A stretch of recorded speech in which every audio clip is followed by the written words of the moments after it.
A caltrop is an area denial weapon designed to stop the enemy. The caltrop is a sturdy, simple, yet effective weapon no matter its position. Its purpose was originally designed to stop elephant and donkey attacks. It graduated to stopping tanks. And now, the caltrop is your defense against propaganda, polished lies, and manufactured outrage. It's free from counterfeit credibility and synthetic truth. However, inside the walls of the caltrop, you're going to be forced to think. Ladies and gentlemen, boys and girls, children of all ages, Mike Calderese is the caltrop.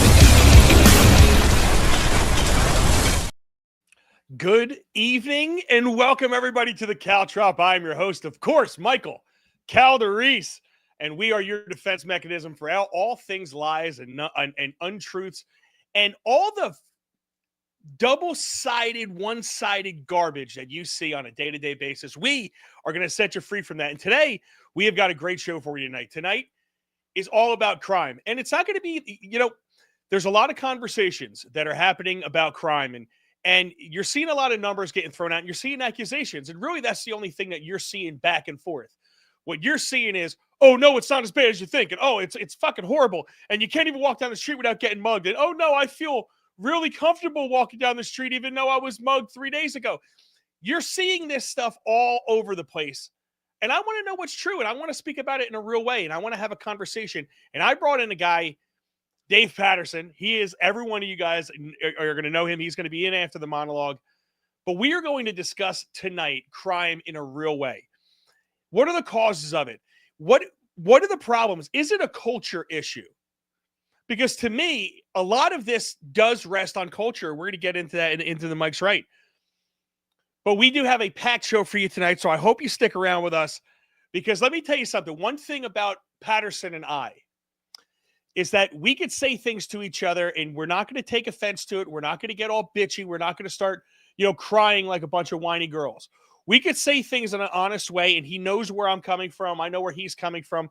They're all in good conversations. And we had this conversation in private. I said, bro, this has got to be public because I think we could find the solution to this. I don't think the solution is very difficult. And with your help tonight, hopefully we'll work on some solutions, but let's get the show started.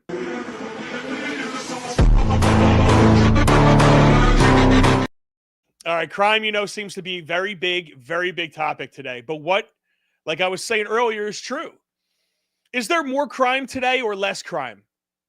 I don't know. Look at the numbers. They'll tell you two different things. And what are the root causes of crime? I mean, to me, that's the multi-million-dollar question, right?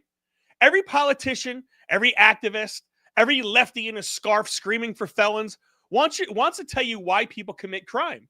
Oh, it's oppression. It's racism.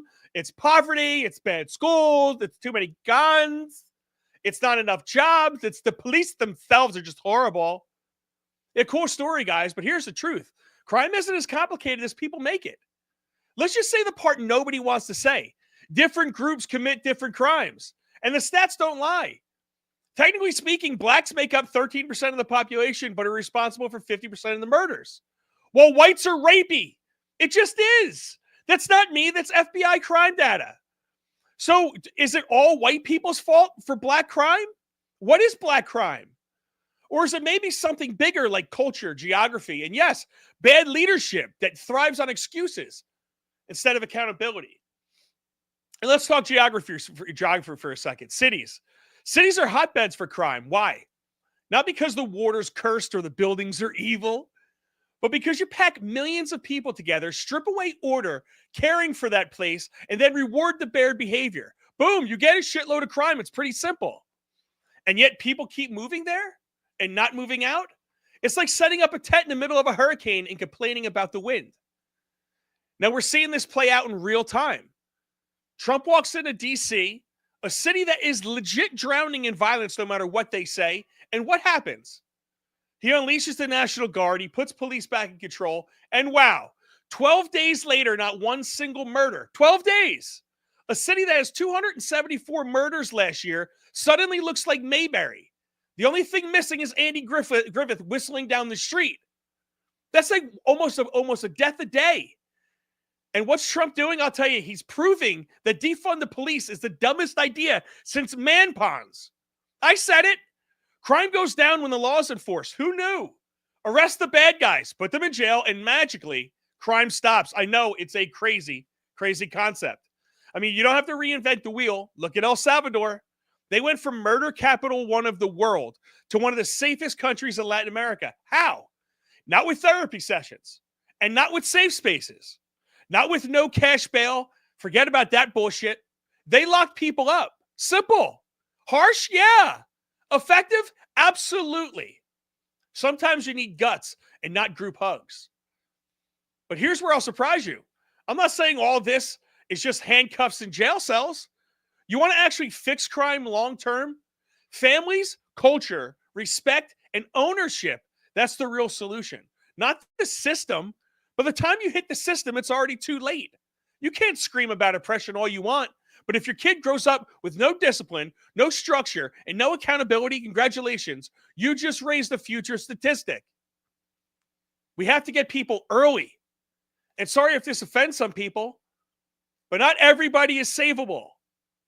Cut the losses, focus on the next generation, get kids into families that actually raise them, teach parents how to be parents, give them self-worth, responsibility, and yes, consequences.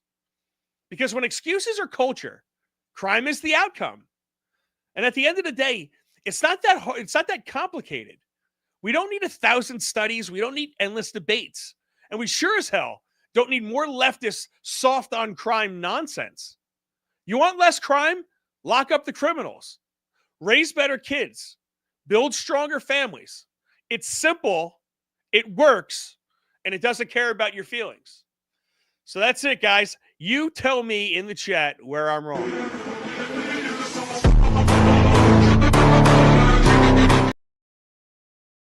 All right, so let's get right to it. My man, let's bring him to the main stage like a girl in a strip club. We're bringing him to the main stage. My man, Dave Patterson. How are you, sir? What's up, my guy? How are you? Freeze up already? Oh, I definitely didn't freeze. Do I have him? We froze? I better not have frozen.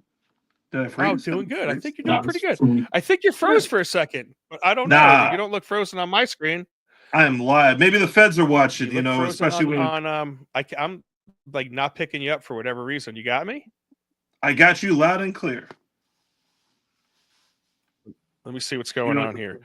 Can you guys, was that hearing? That was like horrible. I don't know. I'm gonna take you out for a second, Patterson.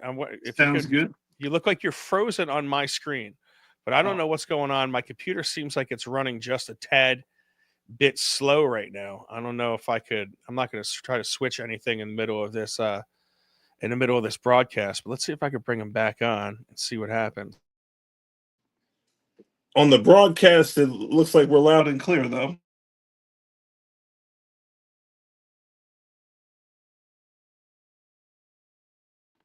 Yeah, so why Mike can't hear me, I know everybody else could hear me. What's going on? Why Mike can't hear me, I know. Oh, there it is. Yeah, so everybody could hear me. What's going on, people? Democrat takeover. You see this? I got my Bucky's hat on too. So welcome. So as Calderise did his opening, I'll wait for him to come back to get too much into it. We're going to talk about white on white crime because we are tired of white people committing white crimes against white people. Aren't we sick of that? Because in America, each year, and right there. I just hijacked your show to talk about white on white crime. You should have hijacked the show because for some reason I had to switch internet connections. One of the internet connections went down. I had to switch internet connections. So I appreciate you hijacking the shit out of the show. Way to carry that, kid. I really appreciate it. So where'd I go wrong here? Tell me where I went wrong on my we were trying to find solutions for white on white crime, because out of all of the murders that happen, we know that black people have black problems, get it 100%, but white people are committing crime too. So let me just ask you, how would you reduce the amount of murders that white people commit? So wait a second here. Where would What? So because it's funny how you came in with this very, very specific question. So Yes. How would I stop specifically white murders? Yes. I thought you were going to come in with white rapes. Nope. And, I'm not 100% sure. But, okay, so this is assuming that I'm going to play the game with you about white crime and black crime. Okay, we'll play this game. Okay. Now we're just talking about murders at first, correct? We're not going to get into the other crimes that y'all white folks have a habit of committing disproportionately. If you want to play white murder, how do you stop white murder? I don't know if it's able to be stopped because it's more spread out. It's not like, see, the difference is I don't think white people are like gang shooting each other. You don't hear about your classic white drive-bys. Right. But somehow like I don't think enforcing anywhere somewhere is going to stop white murder. White murder seems like it's not gang related violence. It's more killing their wives or their neighbors or some bullshit. And it does happen. Right. And those white lives matter. So with that being said, out of the 22,000, did you just white lives matter me? I got my Buc-ee's hat on, man. I went to Cracker Barrel over my vacation. I'm ready to roll, my guy. So out of the 22,380 homicides in the United States via 2023, black people didn't commit all of them. We committed a good share, more than what we needed to do. We definitely contributed to that. But 53%. For all the typically nationwide. Right. So that still leaves about 8,000 to 9,000 white folks killing people. And who are they killing? They're not killing black folks. No, white people kill white people, black people kill black people 100%. But you can't tell me the all white area that you fear going through.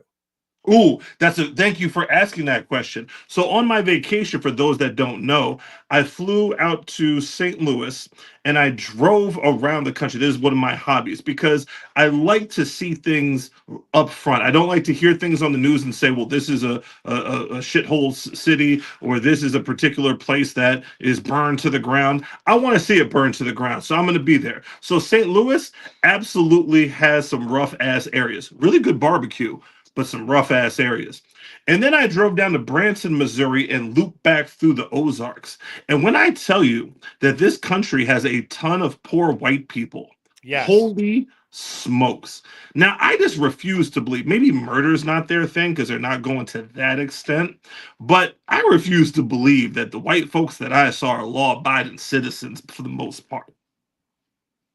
No, but they're also 3 times the population and create less murder. Right. When you talk about violent crime, so there's different types of crime, like I was talking about in the monologue. There's different types of crime. For whatever reason, when we talk, if we're sticking on the black crime, white crime, Hispanic crime type narrative here, black people do commit to 50% of the murders. And over the weekend, we were talking to a lady who was talking about Little Rock, Arkansas. Right. Yes. Now this is about indicative. I brought up this chart. It's in the middle of both of us. This is indicative, really, of the nationwide, really the nationwide numbers. It's 47%, 44%. This year it was 70%, but it's the majority are from blacks, and it's mostly majority from blacks aged 18 to like 30, 25. It's really that younger generation. That's the generation that's in the inner cities that you do see running in a lot of gangs. And statistics don't lie, do they? FBI crime statistics. I mean, you could definitely paint a picture with statistics, however you want to paint it. You definitely can, but there's a problem there when every single town and every single place. And when I ask you, when there was what's a white area that you went to that you didn't feel safe in? Arkansas. I can tell you right now, there's many all black areas that I definitely don't feel safe in. Ooh, 100%. And I I feel think safer. if you really want to get down to it, some of the worst areas in the country are inner city black areas. And it's really, you really can't debate that. Why is Ah, it though? Why is I that? de- I definitely can debate that because if you're not in the shit, you really are not gonna. The chances of you coming into conflict with the shit is very, very, very remote.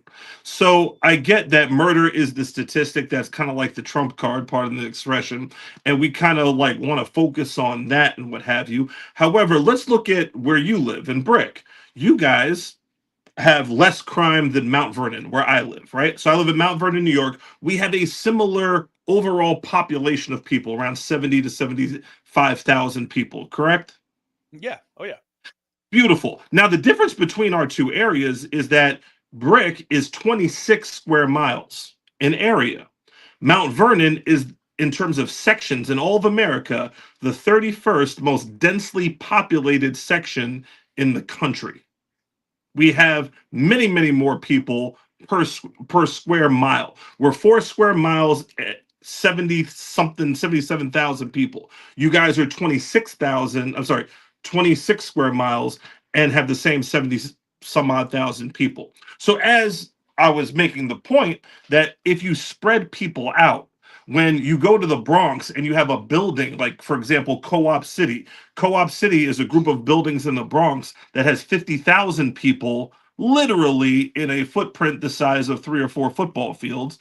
With that many people living in poverty, there's going to be crime. I would venture to guess, though, those people that I saw in Arkansas, the people that I saw in Southern Illinois, the people that I saw in Kentucky, those people, if they did not have their own plot of land and their own walls and ceilings and floors that were separated, a little bit of cooling down space, if they actually lived on the same floor as a whole bunch of other people that are living in those conditions, you would see crime skyrocket as well. So so are you blaming the dense population for it, or are you blaming poverty? I am saying that there's no one answer. It is a concoction. You have to look at it as a whole circumstance. It's not a culture issue per se, like black people versus white people. It I would is totally disagree with that. I think it's well, 100% a culture issue. well. How do There's a black reason. I people? mean, there's How hold do on real black quick. people end up in densely populated areas? Yeah, so why is that? So when you look around and you look at the poor white people, like Boondock Guy just brings off, Boondock Guy says there's a huge difference in poor folks and criminal minded folks.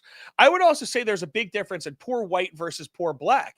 For some reason, poor white go into the mountains, go into the woods. They live in Appalachia. They don't need a lot. They don't need a lot of money to subside themselves on.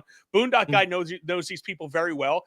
They don't go and pack themselves in like sardines. What is it about that culture? Is it a culture thing that forced them into the city, or is it circumstance? I know you said something earlier about like white flight. Well, it was a Expand combination on some of that thereof. stuff. Awesome. So the Great Migration, right after the Civil War ended and Reconstruction began, African Americans were pretty much in the South. The North didn't have any black people because there was no reason for them to be there except for runaway slaves, basically. So ultimately, when blacks figured out that the sharecropping system that the Southerners had put in place was basically the same thing as slavery, they moved in masses north. Now, they weren't going to move north to the suburbs, obviously, because the suburbs weren't even developed yet. So they moved into the cities. That's how you end up with black populations in like 5 different places. Boston was a big spot. New York City, obviously, Harlem was built. You end up with Detroit, Cleveland, and some of those Midwestern cities where you have high black populations, which put into cities because ultimately that was the only place that black people could go. Keep in mind also that there were laws in place that prevented black people from even purchasing land. So they really had no other alternative to live in densely populated cities. By the way, if you look at those it bothers me, crime bro, because you statistics, did have an alternative. What the bottom line is you can't just say it's poverty, and there was so all these chips racked up against them. There's plenty of poor whites that come from families of Irish, that come from families of Italians, that come from real just poor upbringing since the foundation of this country that were living down south. They didn't own slaves, but they were basically the slaves right next to the slaves with some of the landowners, right? Some of these people and they committed a lot of crime. They don't commit the type of crime that's in your face. They don't commit in the crime. 1920s. In the 1900s, at the turn of the century, the immigrants, y'all coming in, were committing crime. And the people, y'all immigrants were coming in through Ellis Island, and you guys were the crime wave in Boston, the crime wave in New York, the crime wave in Detroit, in Cleveland. Those were essentially the hotbeds for crime. If you look at the crime statistics, look at murder in New York in the 1910s, the 1920s, all the way through the 1950s. On average, 300 murders a year, the same 300 some odd murders that you see today, except back then it was not black people really committing those crimes because we weren't there yet. And by the way, PT Pod in the you were there. You were there in like 750,000 out of 8 million. Here's the thing. PT Pod said a majority of black folks lived there even during slavery. Black folks were not in population. We were not living in the North during slavery. We were imported, for lack of a better term, into southern states. We weren't imported to northern states. There were no large... The northern states stopped slavery first. So the migration of blacks going north was because they were stopping slavery. There were free black people back in the day. Not all blacks were slaves. There were black that owned slaves, right? Correct. There were low populations. The Great Migration, in terms of massive amounts, where you end up having cities that have 45 to 50% black people today, that occurred during the Great Migration. Yes. And now I think the question that I have is, when I refer to culture, I say this. All of these people migrated into the cities, and why haven't they been able to build something out of that city and make something out of that city instead of just turning it into shit, right? So, I love that you asked that question. What you see now, hold on, really quick, and I'm gonna tell you what we spoke about earlier. A buddy of mine knows dudes that build the bridges in these areas, and they just built a beautiful bridge, an overpass at the bottom of the bridge. They got the community involved. They put a community garden in the bottom of it. It was beautiful. For 2 weeks, it was beautiful. And then next thing you know, it's all tatted up. It's got fucking graffiti everywhere. They used it as like an old dumping ground for old used car parts. And they absolutely destroyed the area just as soon as it was built. And it was built for them, right? And it was built for them with the community that was involved. And it was absolutely trashed within a 2-week period of time. It was beautiful. And it was ruined. So what is the mindset? And I heard a pastor one day that said, and he was a black pastor that was ripping on blacks, and he said, blacks don't know the world. He goes, in the continent of Africa, we didn't build one ship that was seaworthy. Mm-hmm. Like, not one ship. Now, I don't know if he was truthful of that when he said that. We didn't have a reason to, like, everything that we needed was in Africa. Like, that's why. But why didn't if you were there for so long? What is it that keeps the people in poverty? Like, I could tell you what keeps white people in poverty. I think I have a very good, but what is it? Why haven't they been able to make anything out of their opportunity in that city? They just stay poor, stay making excuses, and stay blaming people. Well, I personally think it's the way they teach kids how the whole world is against you. But go ahead. Well, just keep in mind, by the way, that there have been literally dozens of examples of black neighborhoods that have started as middle-class African-American neighborhoods that were terrorized, burned to the ground. One was actually shot at by planes, like the military occupied it, or the infamous eminent domain, like you see in Rosewood and Black Wall Street and things like that. So that's why it's very important. Right. So that's why it's very important to actually teach all of history, because you will see that African Americans successfully started neighborhoods of their own, had their own economies thriving, and that was a threat to the whites in those particular neighborhoods. And they were, like, literally example after example of those towns literally being torched. By the way, Central Park in New York City was owned by African Americans, middle class African American homeowners. It was eminent domain. They were given pennies on the dollar, and they were moved into subsidized housing. So whenever you get a chance to actually build something from the ground up and it's taken from you, you get kind of frustrated. Again, am I saying that we're completely, completely devoid of any fault whatsoever when it comes to our condition? Absolutely not. We definitely have our fair share of issues. But again, if you were to spread us out instead of clumping us in one particular area, they clump you would see some. themselves, though. You see, like Well, when you say that, Mhm. right? You say if you would spread us out, you didn't spread yourselves out, right? So Jay Calda says, I Mhm. grew up in Harlem, and for some reason, the black population mostly lived in the projects that were subsidized housing. And Correct. the non-subsidized housing were the other ones. Now, why is that? Why wasn't that poor? And Jay Calda did not grow up with money. We grew up. We grew up poor. He grew up in the son of Italian immigrants, right? So Absolutely. when you look at how he grew up in the city, why was it that certain populations got away from the projects and certain populations migrated to them? And if you could touch on this, why Mhm. are projects fucked all beyond belief, right? Because we were talking something earlier about how they have no ownership of it, and I'd just like you to kind of go take your thoughts on the public housing as well. Well, here's the thing. The reason why is because African Americans through the turn of the century were unable to borrow money. They were not given the same opportunities as their white counterparts. So if you bought a house, and again, my dad was fortunate enough to be able to buy a house in 1980. He bought a house in 1980 for $100,000. 20 some odd years later, he sold it for $500,000.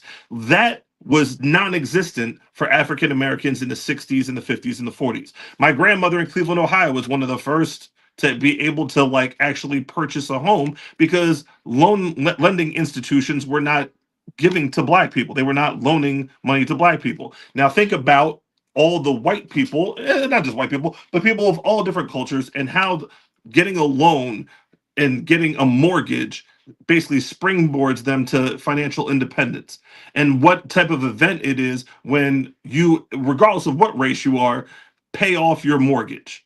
Like the liberation of that and what that means in terms of wealth and your power, right? That was completely off limits for African Americans in this country But up was it until though? the 1960s. Was it though? No, because I mean, what you hear back in the day, to me, this is what I hear Mhm. up until the 1960s.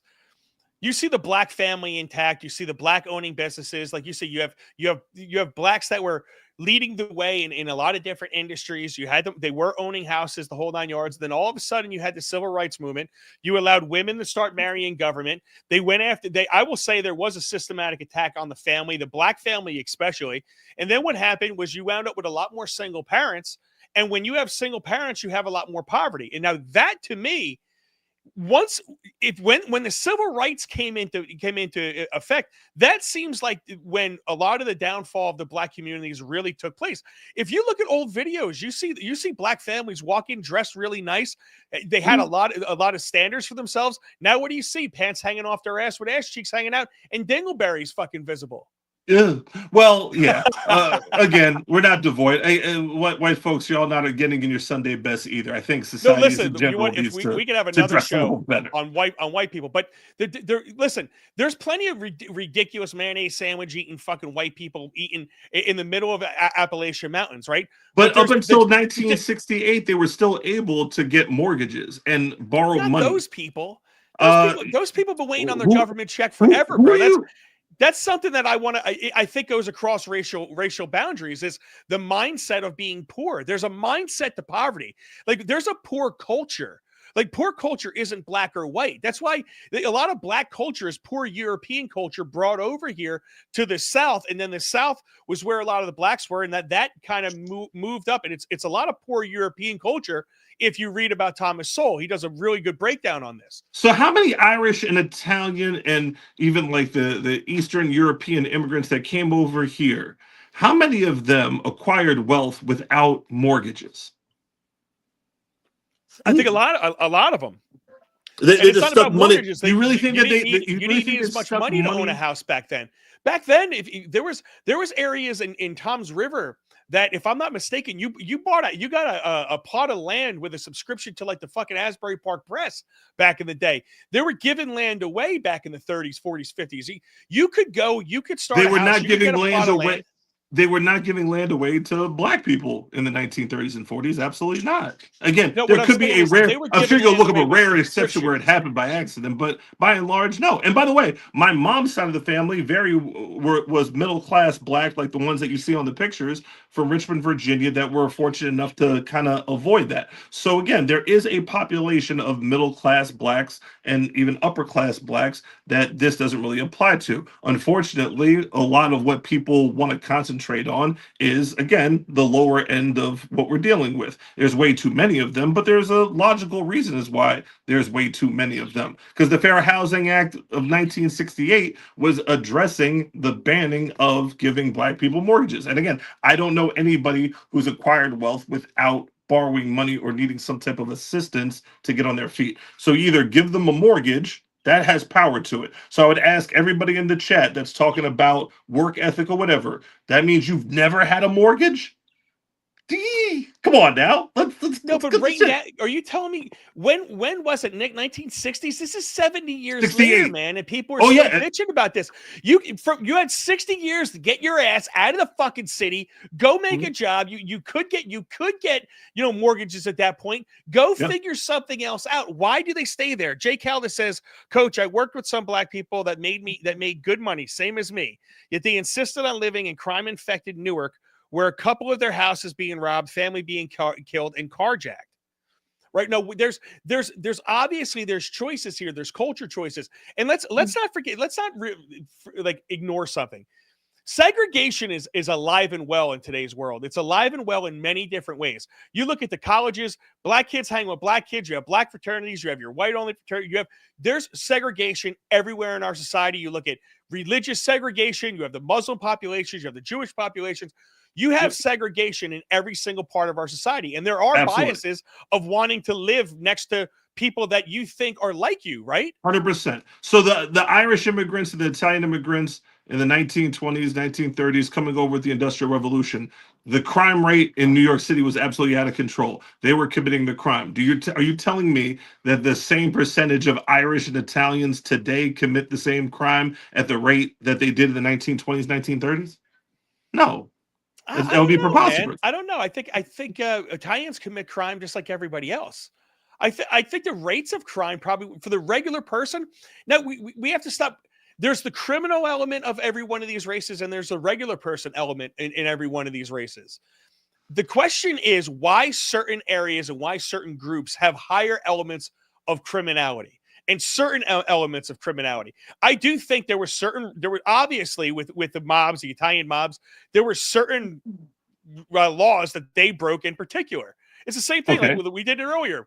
Whites rape at an incredible amount, right? That seems like their thing, domestic abuse and rape, right? I mean, that really seems like okay, that's a white thing. School shootings used to be a white thing. Now it's like a tranny thing, and the blacks are trying to get involved on it. I mean, we're not taking over quite yet.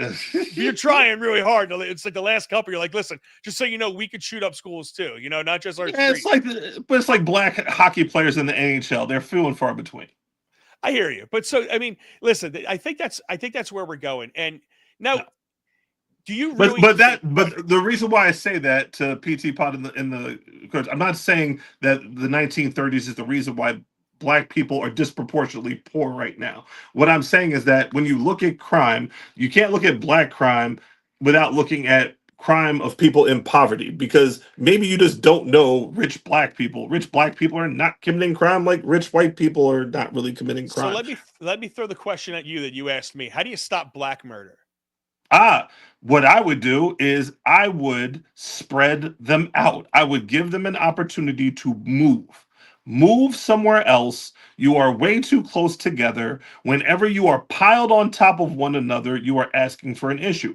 I would also, by the way, shut down cities, ironically sundown towns, right? I would shut down cities at 1 o'clock in the morning, 2 o'clock in the morning, like they do in many areas where there's less crime. New York, part of the blessing of being in New York is that at 3, 4 in the morning, there is something to do. And when you look at crime usually happens after midnight, before 4 o'clock in the morning. If you eliminate those crimes, look at how your statistics shift. It's not really hard to do. But I think it's just a lazy take of, it's black people. Like black people had a meeting like, yeah, we're going to commit crime. That's what we're going to be about. It's a lazy take. I don't know if it's so lazy. I think it's I think running away from that truth that happens in certain areas with certain people that are inside that area. I think one of the problems is people don't want to come to the reality that that is actually going on in certain communities. There's a reason why it's 50% of the murders. And Well, there's a yeah. reason why, like you say, spread them out, and I agree with that. The Yep. problem is it's so concentrated into usually two area codes, 3 area codes, where Yep. you have 200, 300 murders, and it's like, well, it doesn't sound that bad. It does sound bad when it's within 4 miles of 4 city mile block, Yeah, right? but So those 4 square blocks could have 100,000 people. Like, I get that, and 100,000 of one specific type of people. That's the thing. Now poor you have to. people. You meant Now, poor people, right? how do you spread them out, Patterson? Like, let's think about a solution to this. How do you Ah, spread them out? So in my travels, I came across 2 particular cities specifically. Now, under the Trump administration, forever talking about clean coal and return to manufacturing, et cetera, et cetera. We have manufacturing towns in this country, or manufacturing cities in this country, that are really like ghost towns. Specifically, Cairo, Illinois. That's one that literally we have the technology to prevent the issues that they had with flooding with the Mississippi River, what have you. It is literally right next to Kentucky, right next to Missouri. In terms of the boom town that it could have, it absolutely has a lot of potential. It had a race war in it because people were competing for resources, and then the lifeblood of the town, which was shipping. Shipping stopped under whatever administration it was, and then it became a ghost town. Gary, Indiana, the home of Michael Jackson. There is one building in Gary, Indiana that is well kept, and that was the former home of the Jackson Five. The rest of it is literally falling to pieces. Absolutely crazy, right? The other one that I came into contact with, Gary, Indiana, was it? Was it a really poor ass town? There was another one in Missouri that I drove through, and it was absolutely completely just bombed out. And the infrastructure is like a ghost town. Like you saw the old theaters, you saw the old Main Street and stuff like that, and it just was to pieces. So what I would do, you put some money into those areas, transportation specifically, right? Because a lot of black people and brown people for that matter, minorities, they stay in those cities because many of them don't drive, they don't have a license or whatever. So, in terms of the boom of New York City, one of the things that caused the Bronx to be a real big Italian boom town when people were moving out of Manhattan to get away from the city that was so unaffordable, they moved into the Bronx. The Bronx became an Italian neighborhood, very much thriving. The trolley system got everybody around. There was resources that the government put into the city, not government housing, not welfare, but actual development. So if you do that in Gary, Indiana, if you do that in Cairo, Illinois, or Branson, Missouri, and say, hey, look, this is what we'll do, similar to what they did in, ironically, in Harlem. And Jay Cowd may remember this. Harlem looked like Baghdad at one point. The houses were all bombed out. It was disgusting. You couldn't see a white face for miles. Now, Harlem has tons of white folks in it because they had a redevelopment, a regentrification. Because what they did was you could buy a brownstone in Harlem for $1. And what they did was they said, give us $1, we'll give you the brownstone, but you have to promise that you will live in it within 5 years. And for the people that were able to sign that contract, again, they have a little bit of money because they had the money to actually upgrade it. It came contractually obligated to turn that brownstone that was basically a shell into something inhabitable, not just inhabitable, but inhabitable for you. Buyer, you bought in. That makes it your neighborhood. So And now that's your solution, I think that would be I think it's a good solution. You said something earlier that why wouldn't we want to incentivize people to do this and maybe even pay them? If we're paying people to self deport themselves away from this country, why can't we give people $1,000 to say, hey, why don't you try to move here? I wouldn't mind, when you talk about Trump talks about economic opportunity zones. Why don't we start making some of these towns that are dilapidated, some of these economic opportunity zones, put some businesses there, put some, instead of building another warehouse in New Jersey that's going to be sitting empty, why doesn't Amazon put something in those areas? Why don't you have some type of business that's going to be able to thrive down there where you're going to need workers and get some of the people out of the city? And yeah, dude, but what happens now? The city's going to lose funding, and then all of a sudden it's going to be a yin and yang. And then what happens when people move out? People are going to move back in.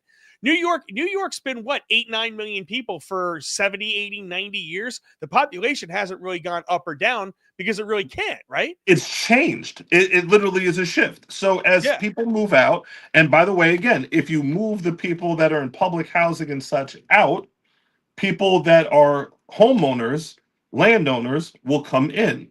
So again, when you see in the comment of why does it take other people's money to do X, Y, and Z? If you're going to pay for an investment, which our government does all the time, there's capital investments all the time in Americans, not black people, Americans. And last time I checked, there were black people in this country that are also Americans. So if you're going to spend money on poverty anyway, you're going to feed them, you're going to do all this other stuff, I would rather ship them out, put them in a position where they could get a mortgage and be self-sufficient rather than have them sit there and dwell in areas that are a recipe for crime and have been a recipe for crime since the late 1800s. Because when Italians lived there was crime. When Irish were in the neighborhoods, it was a high crime area. And I just don't understand how people are ignoring the fact that the Irish neighborhood was a high crime area. The Italian neighborhood was the high crime area because it's the poor area. But there's plenty of bad things said about the Italian mafia and the Irish. Back then they were talked about in the same exact way that we're really talking about today, right? So Jay Caldas says it wasn't the government that developed Harlem. I have cousins that bought brownstones who did not live there but spent their money to fix it up and keep it up. And I think that's what we're talking about. I don't say if he doesn't think that was subsidized by the government, he's sadly mistaken. And again, the government put a lot of money into fixing up Harlem. Magic Johnson Theaters came in there. Business, just as you said, businesses came in there. It had to, you have to have something that is a magnet for people to want to be there. And I think it's a smart, what you said, it's a smart move. Sorry, not to cut you off, but Asbury Park, New Jersey is another really good example. Asbury Park, New Jersey, no one could go there. The crime was horrific. Nobody wanted to face the black population that was the crime area there, except for the gays. And the gays are like, I'll do it. I don't care. You're guys don't scare me. No way, Jose. Right? So they neighborhood watch it, baby. Dude, they've taken over whole swaths of that area, and they've really revitalized it, and they were able to get it cheap. Now, this is a very good idea because you have real estate that's obviously not worth anything right now. Why don't we try to reinvigorate these areas? Get people that are there that maybe we could build some type of industry in that area, build some type of infrastructure that has more jobs outside of the cities. I think that's a great thing. Now, I want to take you through, because we went a little long on that. Not a little long, but it was a conversation that needed to be had. I mean, there's so much more we could talk about with that, but I want to get into a couple of things with you here, and that's executive orders. Okay. Right. So Trump signed a number of different executive orders. This is one of them. No more cash bail. Cashless bail policies are a key driver of the disorder we see on city streets all over America. Catch and release system allows criminals to keep going back out onto the street and reoffending.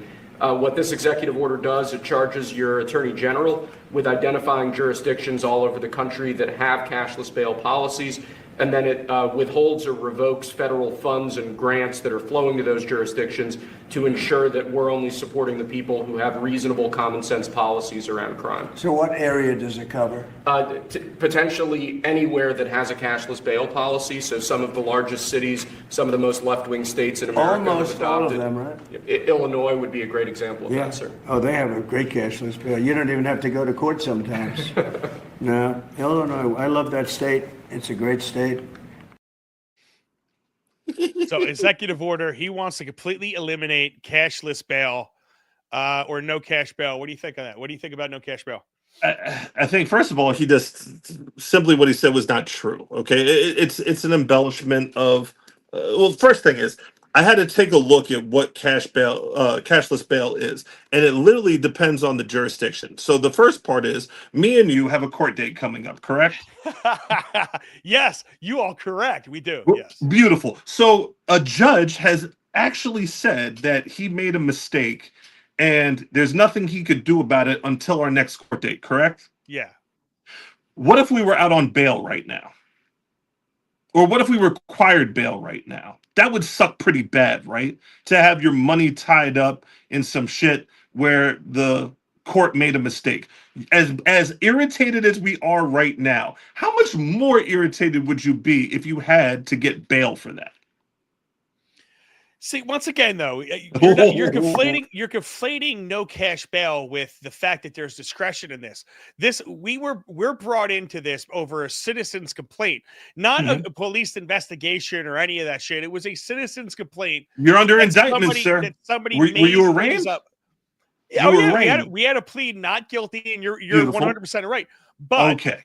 The truth of the matter is you have some type of discretion, and that's not what no cash bail is. No cash bail is flat out, it's wrong to charge people, right? So you don't have the means, and you should not have a monetary number to keep you in jail. Now, this is for people that should not be released on nothing. Okay, these are repeat offenders. These are crimes. Like, for example, you had the guy, the illegal alien out in New York that attacked a cop. They immediately released him. No cash bail. He came out with his fucking two fingers up at you, and he immediately went out and committed more crimes. Gotcha. Okay. So here's the thing.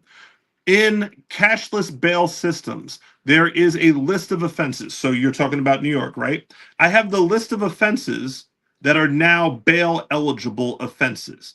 Aggravated assault upon a police officer or peace officer is the first one on the list that is bail eligible. Now, if you commit aggravated assault upon a police officer, can a judge release you without bail? They can, but that is up to their discretion. That is bail eligible. There is another list. Okay.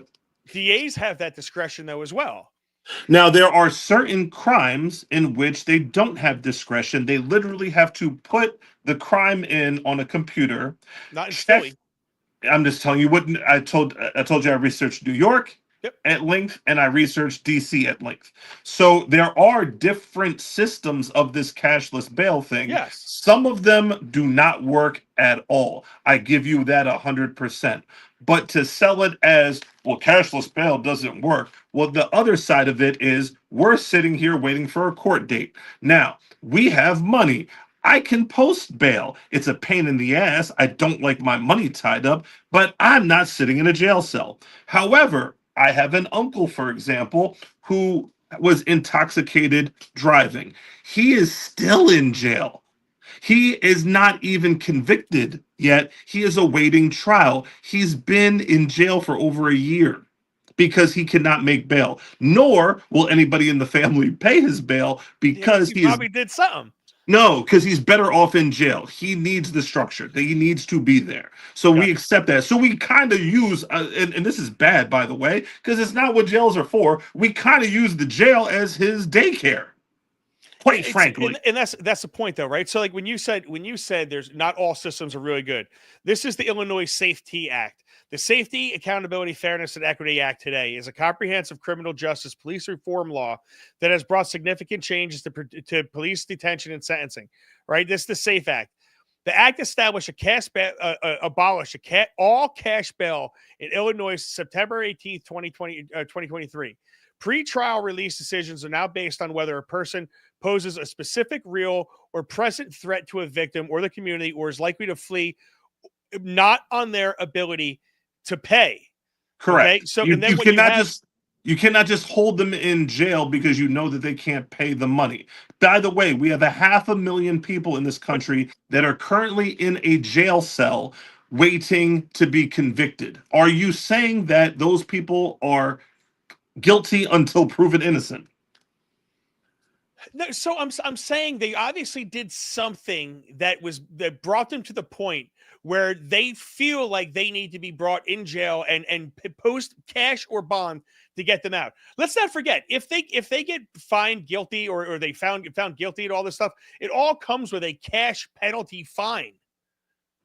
If you are found not guilty, if you're out of those 400, it's specifically 480,000 non-convicted prisoners are in America right now. But what does it do? Not all 480,000 of them are guilty. In fact, they're innocent until proven guilty. Now, I'm Yes, not but does saying it that. work? Does it stop crime? Oh, Like, does this I'm reduce not crime? saying Because I'm not saying let all 480,000 of them out. However, public intoxication to me, not a crime you need to be sitting in jail for because you can't pay the money. Should there be a defined list of offenses that you absolutely cannot make bail? Absolutely. Murder or your one, you're third not. offense?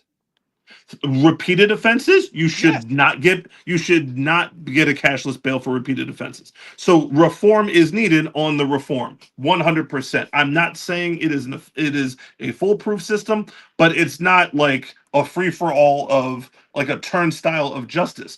Are there judges that make a mistake, or there's states that really have too lenient of laws when it comes to that list? Absolutely. But 480,000 people are prisoners in this country that might be innocent. That number is too high.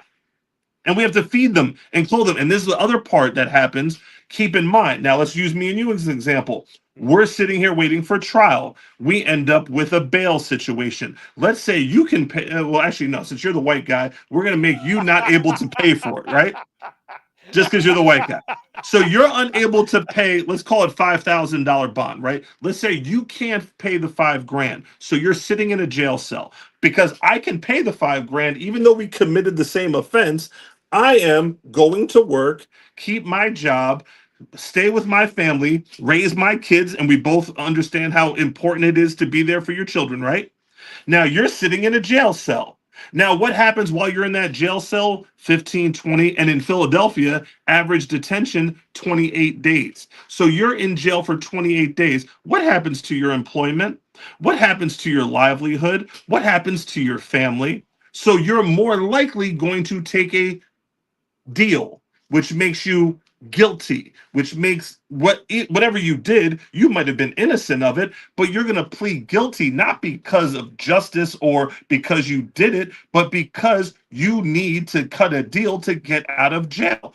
That ruins What, people's lives. but wouldn't you say that the judge always had discretion on it? And I get that judges make mistakes. I trust me, I get this whole thing. But don't you think one mistake and another mistake aren't good? Like, two wrongs don't make it right. For example, Mhm. you made a thing of, yeah, there might be some guy on some petty shit that can't get bail and he shouldn't be in that position. But if it's a dude's fourth violent crime and they're able to just get out without posting anything just because the judge says, hey, I really can't keep you here, go ahead, and you're taking that out of a judge's hand to even say, no, I'm keeping you in on $500,000 bail, because that's really what Well, it is. It's saying you now understood. cannot do this and you have no discretion whatsoever.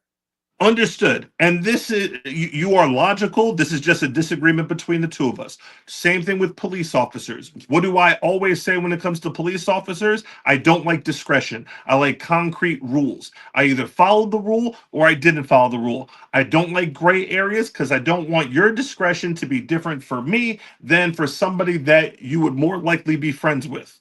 Again, and that goes for anybody. Forget people of color. If it's a black cop, is a black cop sometimes going to be more lenient toward another black person because they remind them of their brother or their father or somebody that they're related to? Possibly. That's why I hate discretion.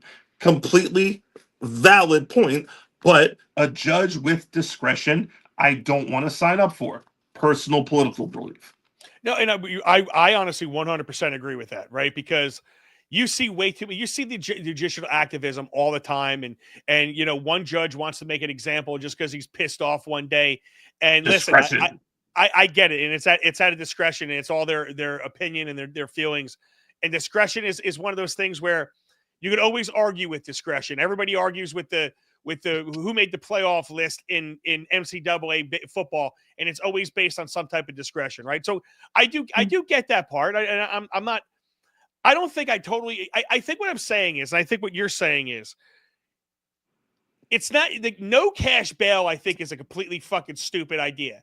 But I think there needs to be no cash bail for very low end offenses or non-repeat people, and then clearly defined rules and regulations on if somebody does this and attacks a cop, then you have to have cash bail. Then they have to post something. They have to post something of value, or they rot in jail.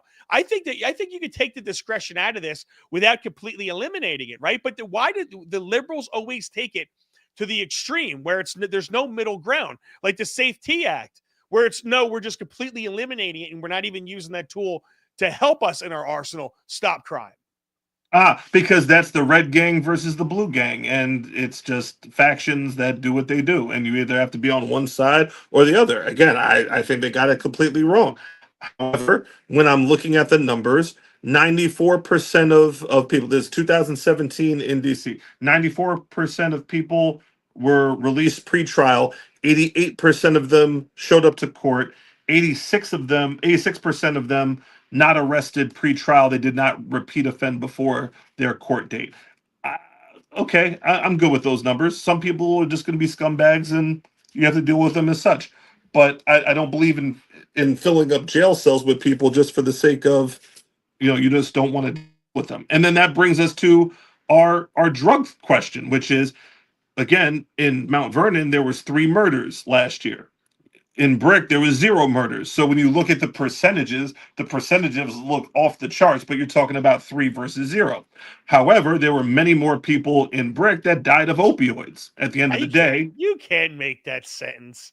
You guys say that. You guys in the state of New Jersey has a are ranked heroin 6th. problem, but come on.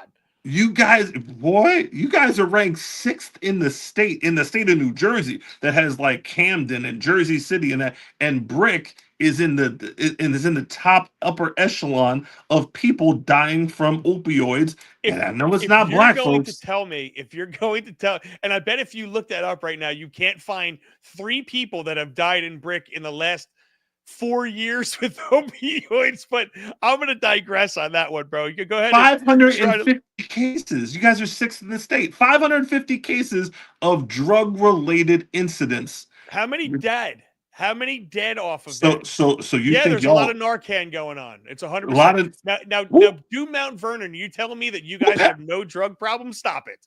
Oh no, we don't have a drug. Actually, now that weed's legalized, we don't have much of a drug problem. That's all. Oh, you knock it off. You had crack.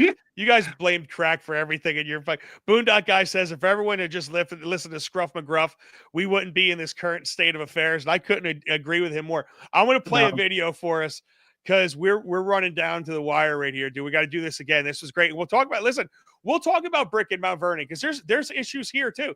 And I do think, like everyone in the chat was saying, I do believe that a lot of places are fudging the shit out of their crime statistics.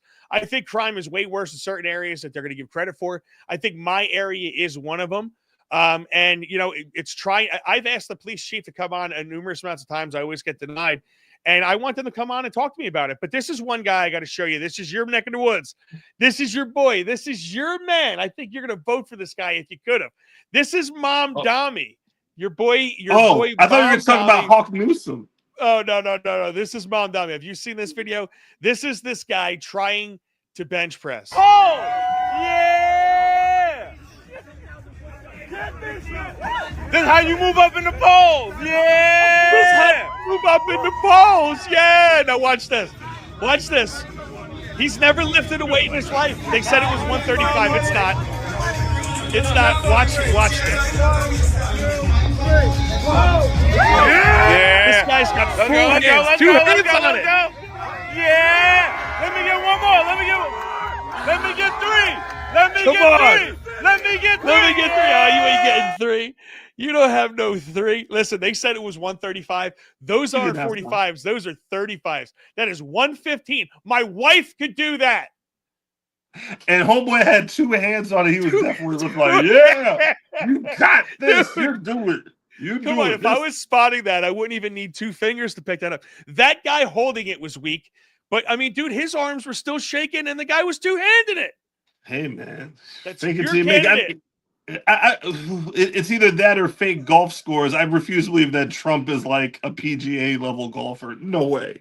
Dude, you know what's weird? I know people that golf with Trump. He is actually very good at golf. He plays every fucking day, bro. He owns golf courses. It's like you never play ping pong with a guy that's got a ping pong table in their house. They're just better at ping pong. If you own a golf course, you're going to be pretty good at golf. And have you ever watched it? Have you seen that Bryson DeChambeau, like him and Bryson trying to break 50? If you never watched that was really good, man. And let me tell you something. He had a hole where they played every one of his shots with a pro. So my man my man can play. My man can play.